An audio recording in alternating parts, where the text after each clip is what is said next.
കുറിച്ച് ടിവിയിൽ കേട്ടതൊക്കെ നേരാണോ അമ്മാവ?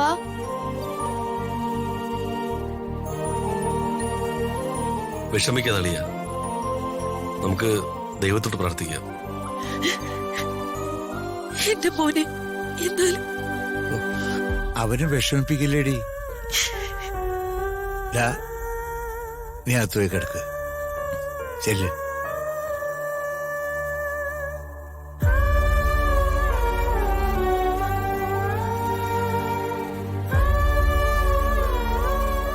പ്രതിസന്ധികളുണ്ട്, നമുക്കിതെല്ലാം തരണം ചെയ്തല്ലേ പറ്റൂ. മനുഷ്യജന്മായി പോയില്ലേ.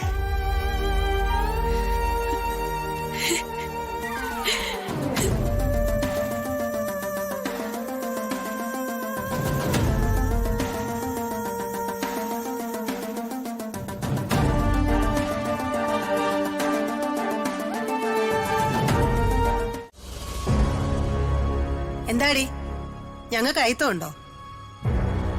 എന്റെ ഭാവം കണ്ട തോന്നും ഞങ്ങൾ മനുഷ്യതീനെയാണെന്ന്. ഇതൊരു ജയിൽ മുറിയാ. ഇതിനകത്തെങ്കിലും അല്പ സോഷ്യലിസം കാണിക്കടി. നിന്റെ ഇരിപ്പ് നോട്ടൊക്കെ കണ്ടാ തോന്നും നീ കൊച്ചി രാജുവിന്റെ കൊച്ചുമോളാണെന്ന്. നീ എന്ത് കേസുണ്ടാക്കിയാ ഇതിനകത്ത് വന്നത്?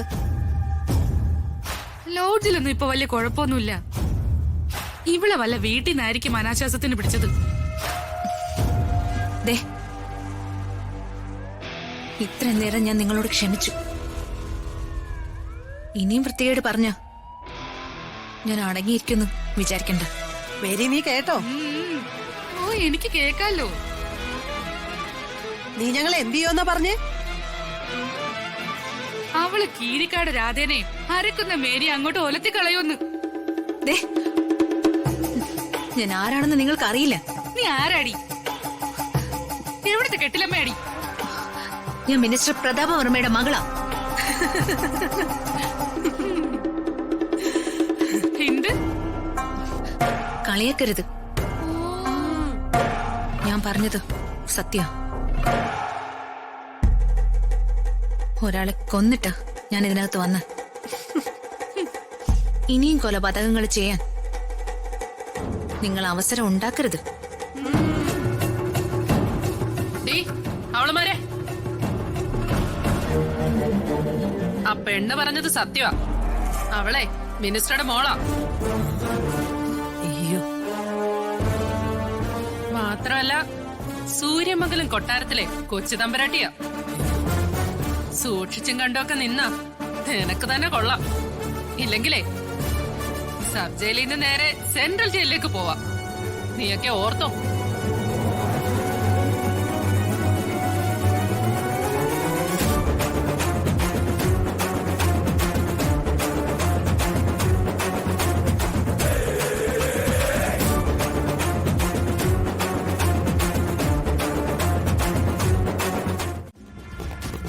അതിലും നല്ലതാ ഗൾഫിലൊക്കെ പോയിന്ന് കറങ്ങുന്നത്.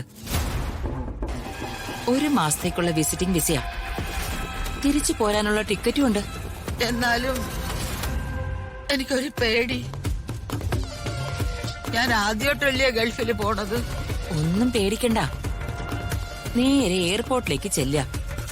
ഗേറ്റിനുള്ളില് പട്ടാള വേഷം ധരിച്ചൊരാള് നിൽപ്പുണ്ടാവും. അയാളെ ഈ പാസ്പോർട്ടും ടിക്കറ്റും കാണിക്കാം. അപ്പൊ അയാൾ അകത്തേക്ക് കയറ്റിവിടും. പിന്നെയും കുറച്ച് കാര്യങ്ങളുണ്ട്. അതൊക്കെ അവിടെ ചെന്നിട്ട് ആരോടെങ്കിലും ചോദിച്ചാ മതി. പോയിട്ട് വരാല്ലേ? ഒരു ടാക്സി പിടിച്ച് എയർപോർട്ടിലേക്ക് പോ. കുറച്ച് കാശ് കൂടി തരാം.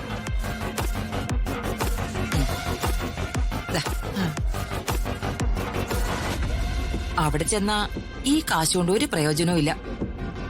അവിടെ ദർഹ. ഞാനെന്തോ ചെയ്യും?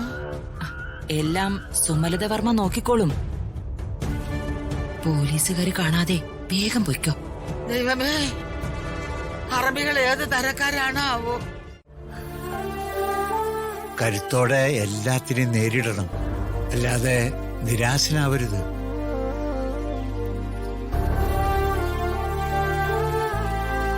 അവളിപ്പോ ജയിലിൽ കിടക്കുക, കുറ്റം ചെയ്യാതെ കുറ്റവാളിയായിട്ടാ മോള് ജയിലിൽ കിടക്കണത്.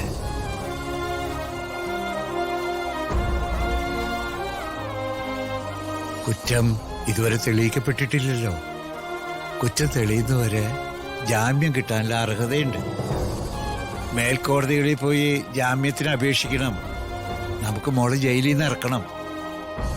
ജാമ്യത്തിൽ ഇറക്കിയാൽ മാത്രം പോരാ, കുറ്റവാളിയല്ലെന്ന് തെളിയിക്കുകയും വേണം.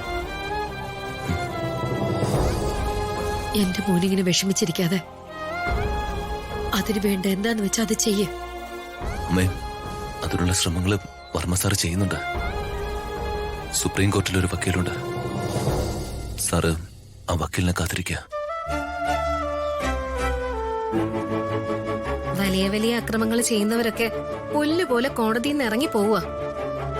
ഒരു തെറ്റും ചെയ്യാത്ത നമ്മുടെ കൊച്ചിപ്പ ജയിലിലും. ഏത് ദ്രോഹിയാണോ എന്തോ ഈ ചതിയൊക്കെ ചെയ്തത്. എല്ലാം ഒരാൾ, ഇതിന്റെ പിന്നിൽ ഒരേ ഒരാൾ മാത്രം. ആ പിശാചിന്റെ മുഖം എന്റെ മനസ്സിൽ തെളിഞ്ഞു വരിക. അച്ഛാ, ഇപ്പോ അംബിക മാത്രമല്ല ഋതുവിന്റെ ശത്രു ആനന്ദം പിള്ളയുണ്ട്. ശരിയാ, അയാളെ മോളെന്ന് ധരിപ്പിച്ചതല്ലേ, അതിന്റെ പക തീർത്തതായിരിക്കും.